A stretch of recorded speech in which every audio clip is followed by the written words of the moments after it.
Đội thi của sự vừa đã chuẩn bị ra xong. Bộ phận hỗ trợ đã chuẩn bị bánh rồi.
không?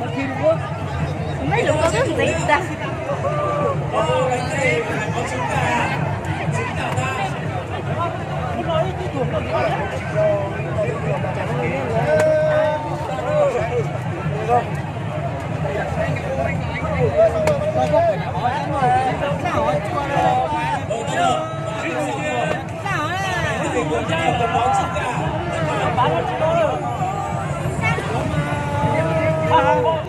Chúng ta xin mời quý vị đại biểu, sau khi tham quan các trại, chúng ta sẽ cùng về thưởng thức món bánh dày của những chàng trai này không nào?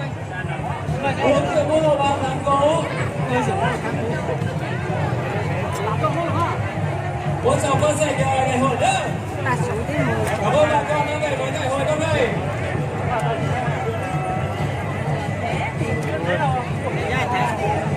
Đây là ai muốn thử bánh dày chưa? Để thử xem bánh anh dày ấy à? Chị ơi, đúng rồi đấy. Đúng rồi, không biết được. Chưa biết được. Còn ngon, còn đẹp nữa. Nói chung là nát này, gọng thơm này, sẹo là Đẹp nữa. Đẹp. chuẩn.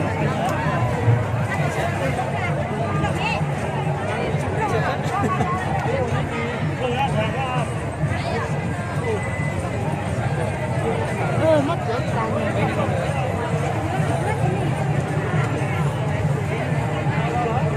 Come on.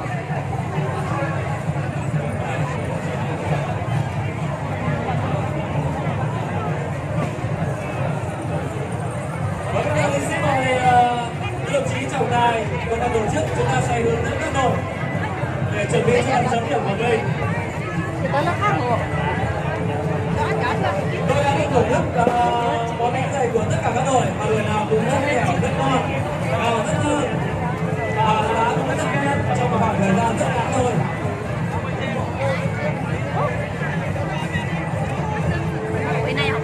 Ui, giống rồi chúng ta sau này em cho nó sống qua đây này.